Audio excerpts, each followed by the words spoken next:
quick, you want to just tell people to kind of for sure. Yep. Mr. Allinger, you guys ready? We're doing the tour. So we're like,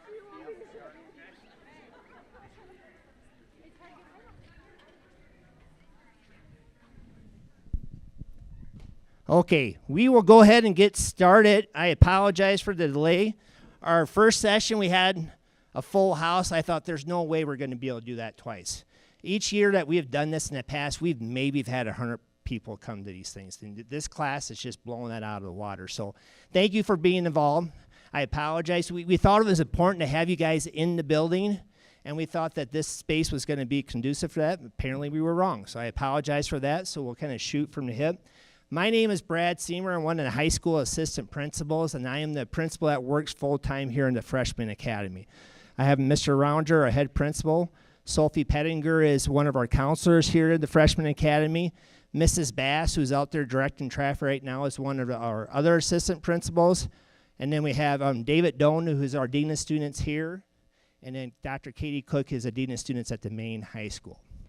What we are hoping to do today is we're going to go over what our goals are for the Freshman Academy, what our high school course options are, what student support services we have offered at the high school, and then we're going to review the freshman registration process for our incoming freshmen for next year. We'll have time for you guys to have some questions and answers, and then we'll let you explore the building, obviously. So our goals for the Freshman Academy. We want to improve the transition of our students coming into high school. We want to build a sense of community for bringing in 3 8th grade classes into one building and let them be a freshman class together. And we want to make it a better success rate for them. Our freshmen are able to choose between traditional and customized learning for their core classes, or they can do a combination of both. And we'll have more information about that here in a second. Freshmen will have access to all the electives, AP classes, advanced classes, and conceptual classes, as all the high school students do. And freshmen will have the same opportunities to join sports and clubs at the high school level. When we talk about our traditional classes, those are kind of what classes us adults had in high school. They are teacher-led, majority of the lessons, discussions, and learning. Technology is used to disseminate the content. There are some flip video, and assessments that have final due dates. Everybody's at the same pace in the traditional class. Students move together with the teacher regardless of the mastery of the content. When we discuss customized learning, then we start having some flexibility in pacing. Students are allowed to move at their pace to give more choices to demonstrate their learning. And when I say move at their pace, that means they have some flexibility to go back and redo some content or work ahead if they want to. Students are required to master content at a minimum of a C grade level before they move forward with new content, and it provides them independence in their learning. Teachers provide a pacing guide for students, and of which allows students to work ahead if they like to. At the freshman level, our customized classes have some firm due dates, and we put a little more structure in there that kind of just help them transition into high school. So when we talk about pacing, that doesn't mean they get to sit and not do anything. That just gives them a little more flexibility to work ahead or redo an assignment or two when they want to. So when we're transitioning from middle school to high school, there's a couple things. In middle school right now, you guys are doing standard space grading, and that's working really good for middle school. At the high school, we have that 4-year deadline where we have to have you ready for college and career, and we have a transcript, so that you have a letter grade for all your classes. So you have that ABC grading scale. So there's a difference between what your grading is currently in middle school and how we do it at the high school level. We're going to kind of go through that here a little bit more for you. High school grades are transcript used by college and technical schools. Most of our traditional classes they dock points if you don't turn assignments in, just because it's high school and we have that transcript we're working on. So to help with that, we provide Freshman Academy the following supports. We give you a zone time study hall every day to work on your homework. Our classes are a little bit longer, and we have tutor support before and after school, similar to the middle schools.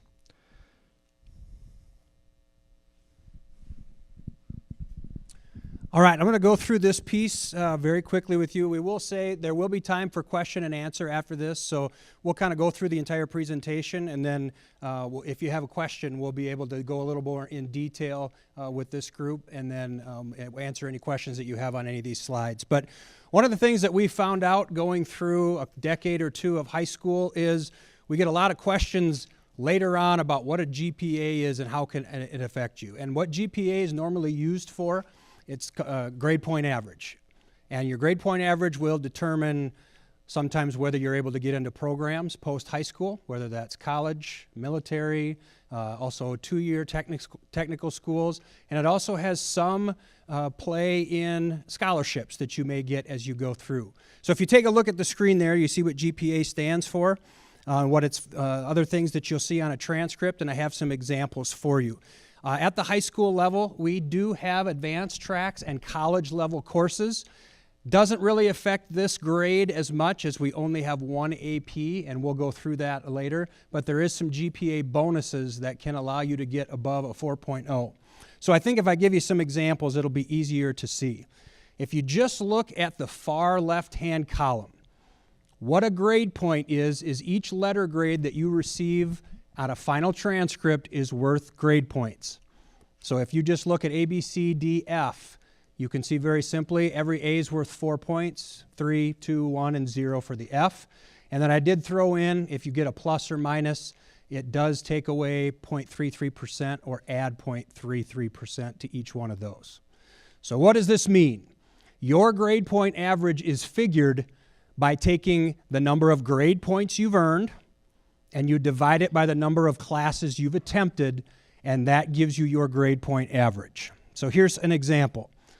This student is what we would consider a straight A student. They take 6 classes as a freshman.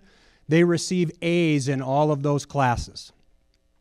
So you take 6 times 4 for each A, and then you divide it by 6, and that student has a 4.0 GPA, which means they average an A. Student B is the exact same student, but they decide they don't want to turn in any art projects, so they get an F in art. And you'll see what that does to that student's grade. Now you only have 4 times the 5, which is 20 divided by 6. This drops the student's GPA down to 3.33. So by failing one course, that student drops from an A average all the way down to the A minus area. So it's very important that you understand coming into your freshman year, one of the big differences is every class you take counts and is transcripted. It'd be very important, and we hear it all the time from our juniors and seniors. Wow, I wish I would have known how important the GPA and my grades were my freshman year. We don't want you to come into your freshman year not understanding this. So this is actually the first year we've had this slide in and asking some of those questions. One more example, a pretty moderate BC student. And this one you can see is a little bit more technical. They got some minuses and pluses in their 6 classes. So this student's GPA is 17.6 grade points divided by 6. They have a 2.94, which is just below a B average, so like a B minus in those areas. So that's how it's calculated. Here's a sample of a student. So what you will see when you get a transcript, you can see this is a freshman on the left combined with a sophomore year on the right. And the reason I put 2 on there is you understand that it's cumulative. You don't start over at 0 your sophomore year and get a chance to go to 4.0. You carry your freshman year GPA with you and combine it with your sophomore, and then with your junior, and then with your senior. So that's why we say it's so important to understand coming into that freshman year, the grades you get in your freshman classes will have an effect all the way through your senior year. So some of the things I'll highlight on here, you see a weighted GPA and an unweighted GPA. The unweighted is sometimes used by scholarship folks. That's without any bonus points. If you see this student took a couple classes, the Project Lead the Way courses, the PLTW, and we'll go through some of those, are advanced, and that allowed them to get a few more bonus points. That's why the difference between the weighted and unweighted GPA. Obviously, the name of the course is on there. The number that's in front of the course is a state code. used by the state of South Dakota to determine what the class is categorized in math, English, social studies, science, elective, etc. The mark is the grade that the student got. The weight is very confusing, and what I would tell you to do is ignore it. It doesn't have anything to do with calculating GPA. What it means is how long the course was. So you see most of those are designated as a 1, meaning it's worth 1 half credit. And then, like for instance, the biology and algebra 1 are year-long courses. So you get 2 A's, so it multiplies it by 2. But it's confusing because it seems like they're weighted by more. This has nothing to do with GPA calculation. I've tried for 16 years to get it off the transcript, and they won't do it. So ignore it. And then the credit is how much each class is worth. Most semester classes are worth half, so 2 semesters together would be worth 1. You need 24 credits to graduate from Harrisburg High School. So if you divide that or multiply it by 2, you basically have to take 48 classes over your semesters here. It averages out to 6 a year, or 6 a semester, and then you're able to be on track. Okay, we have opportunities for students to come in and take more than 6 classes, especially when you get into the higher levels. And so if we have an issue with one class, we do have an opportunity for you to make that up in some other areas. So during our freshman year, we talked about our TL and CL courses. Our TL core, and these are just our core classes, your math, your science, your English, and social studies. Our TL courses are algebra, English, comp, and lit, and world history and geography, and that's the same for our CL courses. Courses that are not offered in CL, that's all your elective classes are traditionally taught. Your advanced classes are traditionally taught. Your science courses, biology and chemistry at the freshman level are traditionally taught for next year. Our conceptual classes, and these are classes depending on the subject, if it's a science or a English class, are still covering the same content, but just at a little slower pace and a little more direct instructions that help those students that need a little support. In algebra, our conceptual class, we take algebra 1 and we split it up over 2 years. So it gives them, if they're struggling with math, it just gives them a little more opportunity to learn the content. So, and we'll tell you if your student might be identified as somebody who needs to take a conceptual class. And we'll judge that by their state test scores, their NWA scores, and recommendation from the middle school staff. So electives that we offer at the freshman level, we offer wellness, CTE classes, and that would be like your ag classes, your plant science, our culinary classes, the home chef classes. We have project lead the way classes, that's in medical and engineering. Art, which would be 3D and 2D art, and then music, which is our band, choir, guitar, and we're offering a drumming class or a bucket drumming class next year. So we're excited about that. Special education, if your student's receiving SPED services right now as an 8th grader, that's going to move up with them as a freshman. So we'll have transition meetings with those staff in May and the families, and we'll have all that same supports that you currently have, you'll have at the high school level as well.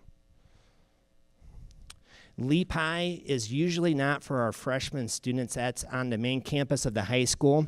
Traditionally, and that's for juniors and seniors. And LEAP High students are there for a variety of reasons. They need a smaller environment. They're doing some credit recovery, or whatever's happening in their life is that they need a flexible schedule. And that's our alternative school is LEAP High. And again, this is mostly for juniors and seniors, but we want to put it on the radar. That's available for you guys. Questions, anything so far? Okay. For freshmen, the one AP class that we have is our human geography, and Mr. Doan is our teacher for that. But when they're sophomore and junior senior levels, they'll have advanced placement classes and dual credit classes. And that's classes where you can earn college credit. They're taught by our high school staff, and you can see the definitions there for. So our AP classes require that you pass a final exam and score a 3 or higher. Dual credit requires a passing the course with a C or higher. No dual credit courses, again, are offered at the freshman level, but they are offered junior and senior year. Questions on that? And I apologize, I'm going a little bit fast just so we can work in both groups.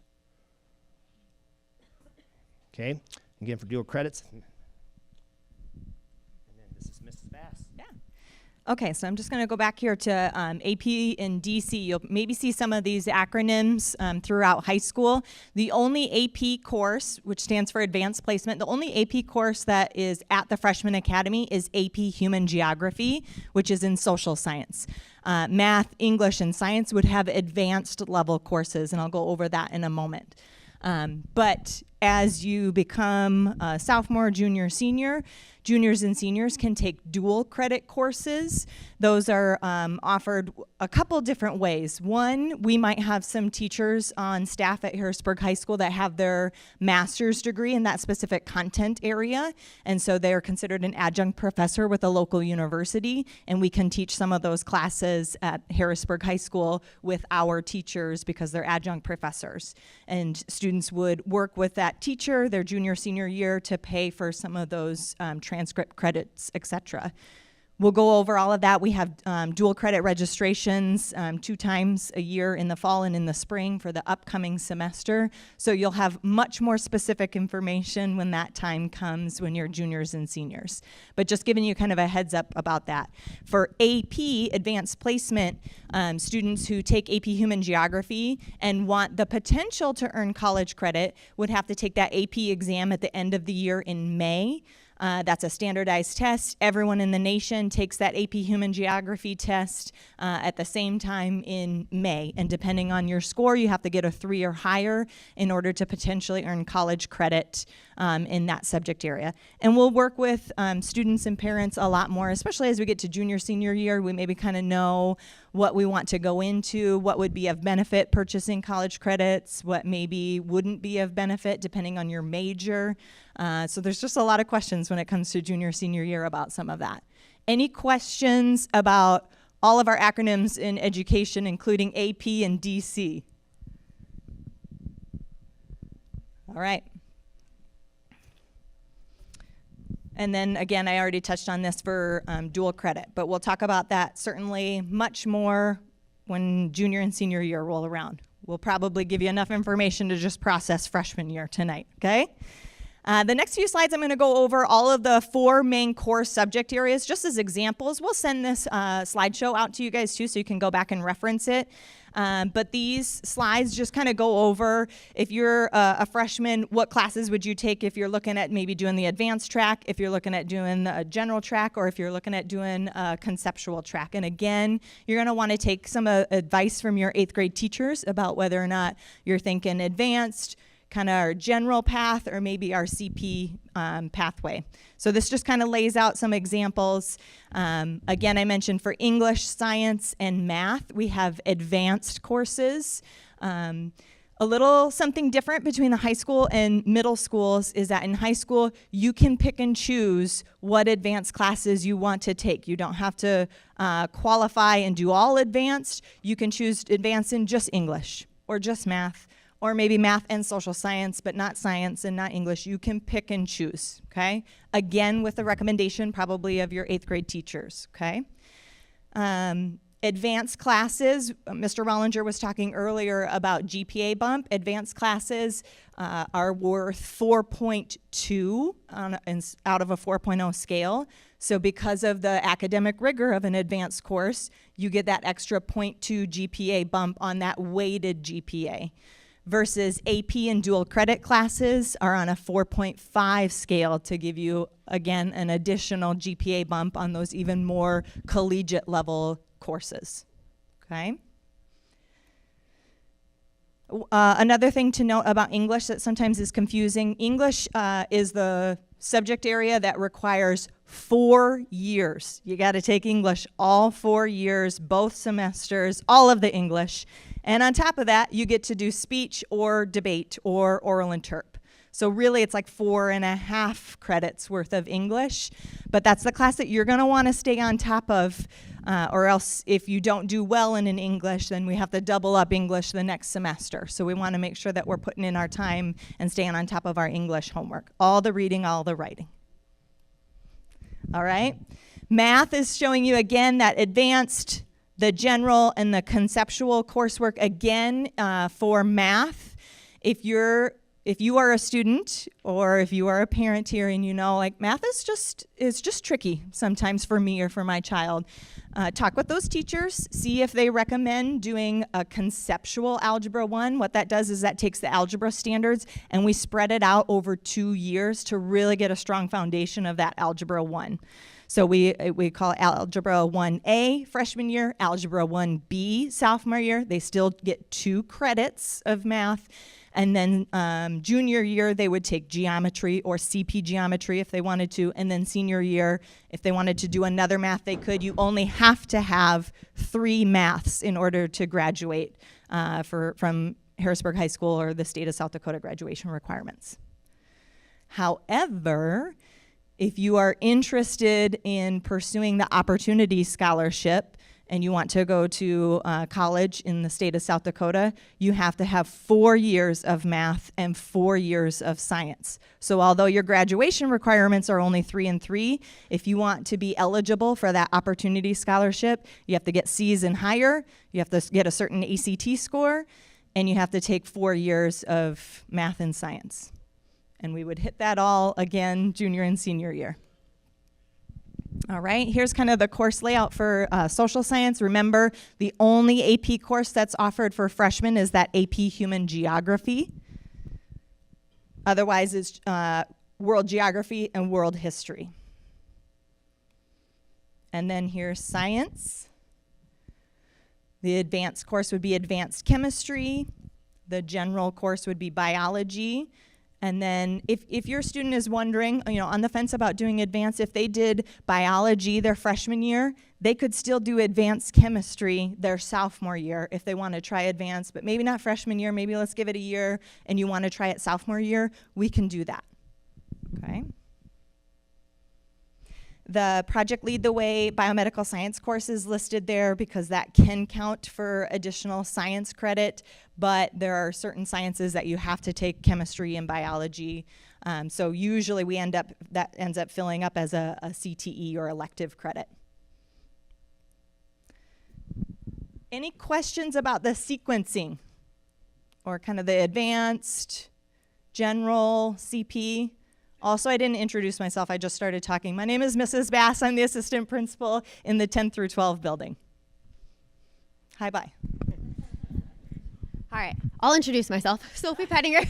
I'm one of the school counselors here at the Freshman Academy. My partner in crime is Miss Lothrop. She is not here tonight, but you guys will meet her here in the next couple months when school gets started in August. But registration, I'm just gonna go through it super quick. We're gonna do pre-registration with the kiddos on February 6th, 7th, and 8th at the middle schools. We're just going over, we're talking a little bit more in depth about what the classes are, what they're gonna be doing within the classes, and then just getting them set up to register the next time we come in, okay? There is going to be a form that is going to be sent home with your kiddo on either the 6th, 7th, or 8th. It needs to be signed and returned to the Mitchell schools before February 14th, okay? Any questions on that before I pass it over? Okay, thanks guys. Thanks, Ms. Pettinger. So just a couple routines of freshmen that just things we like to tell parents. When your student has an appointment, all you need to do is call or email Mrs. Borgman in our main office, and you don't need to come into the school to get them.